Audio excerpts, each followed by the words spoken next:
about a potential and very serious threat to Jabot. I've stolen Kane's AI program. I want to make a deal with you. Are you interested?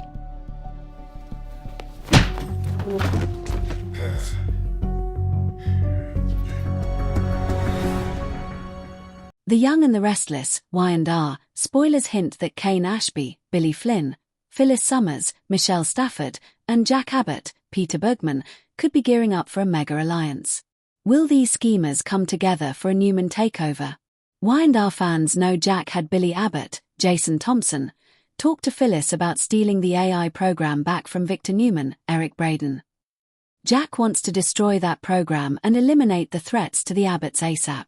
Phyllis is willing to do what the Abbott clan wants as long as they sign over Mochetti to Summer, Michelle Stafford, but she clearly wants to put the AI program to good use before its destruction. In the December 23rd episode, Phyllis made a pitch to Kane about teaming up for a Newman takeover. Now that Victor has double-crossed Phyllis, she's ready to go after his company and get money as well as power. If Jack gets vengeful enough, he might get on board with that plan and agree to help. 3 heads are better than 2, so it'd be fun to see Kane, Phyllis, and Jack unite against Victor on this sneaky plan. Of course, Kane hasn't agreed to join forces with Phyllis yet. Things could get tricky on Kane's end thanks to Lily Winters, Crystal Khalil, spotting him with his lips on Phyllis in his office. However, if Kane loses the progress he's made with Lily, he may decide to salvage some sort of satisfaction by moving forward with Phyllis' plot. At least Kane could get revenge on Victor and reclaim some of the power that was stripped from him. Naturally, it's hard to believe anyone could ever truly best Victor. Even with Kane, Phyllis, Jack, and the full force of the Abbott family, it may not be enough to bring Victor down. That said, Victor is out of control at this point and needs someone to keep him in check. This Newman takeover scheme may not pan out, but let's hope that the AI program's destruction becomes a reality. The Young and the Restless spoilers say this mega alliance could be rising up against Victor and may deliver some shocking news. In the high-stakes chess game that is Genoa City's corporate landscape, alliances are as fleeting as a Midwestern summer. But this week, The Young and the Restless teases a partnership so unexpected, so fraught with history and potential betrayal, that it could redraw the entire board. Spoilers indicate that Kane Ashby, Phyllis Summers, and Jack Abbott are forming a tentative and explosive mega-alliance, with their sights set squarely on the ultimate prize, a takeover of Newman Enterprises. This isn't just a business move, it's a declaration of war, a fusion of wounded pride, insatiable ambition, and decades-old vendettas that promises to ignite the fiercest battle the city has seen in years. The architects of ambition. 3 souls, 1 burning grudge. To understand the sheer audacity of this plot, one must first examine the fractured states of its architects. Jack Abbott is a man standing at a crossroads, staring into the abyss of his own legacy. Once the golden boy of Jabot, he now watches from the periphery as his family's company is steered by his brother Billy and co-CEO Lily Winters. His recent existential crisis, compounded by romantic disappointments and a sense of being sidelined in his own dynasty, has left him with a void that only an empire-sized victory can fill. Newman Enterprises, the eternal rival, represents more than market share. It's the white whale to his Ahab, the symbol of his lifelong competition with Victor Newman. For Jack, this isn't about money, it's about meaning, a final, definitive proof that an Abbott can still topple a Newman. Phyllis Summers is a phoenix perpetually rising from ashes of her own making. Fresh off another cycle of redemption-seeking and self-sabotage, Phyllis is running out of allies and options.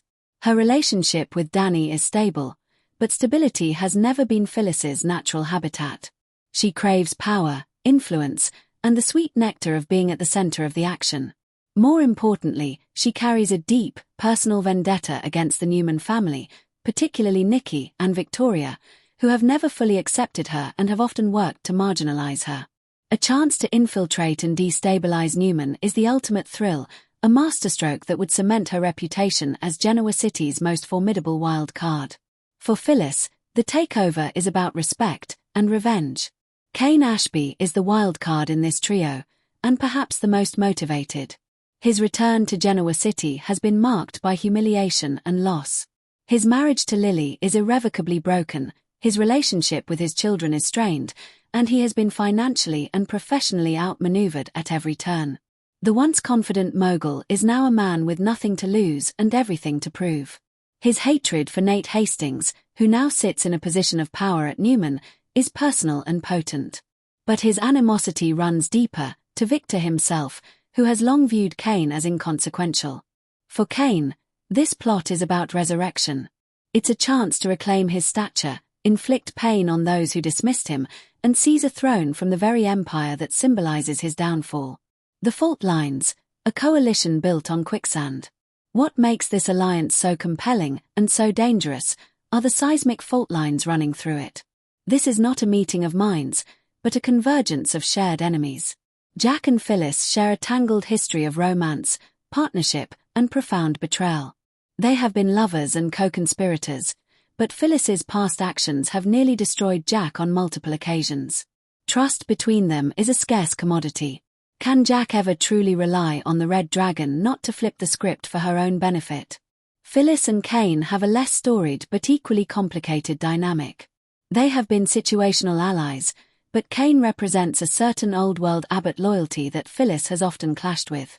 His current desperation makes him unpredictable, even to a master manipulator like Phyllis. Most volatile of all is the history between Jack and Kane. Kane is the ex-husband of Jack's daughter, Lily, and Jack has witnessed firsthand the pain Kane has caused her.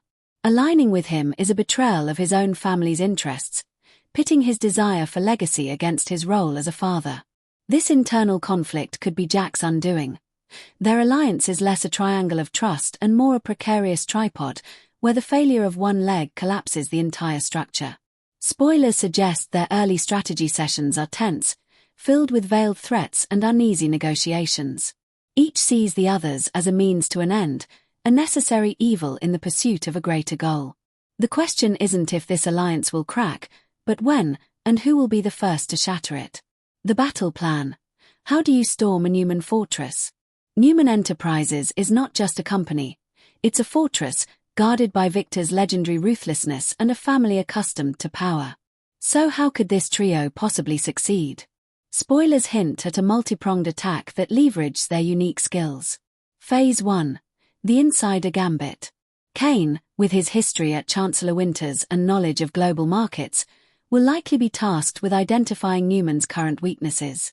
The company has been in flux, with Victoria's leadership facing challenges, Nate's ambitious maneuvering, and Victor's health concerns creating internal uncertainty. Kane's goal will be to find a chink in the financial armor, an over-leveraged subsidiary, a vulnerable stock position, or a disgruntled shareholder.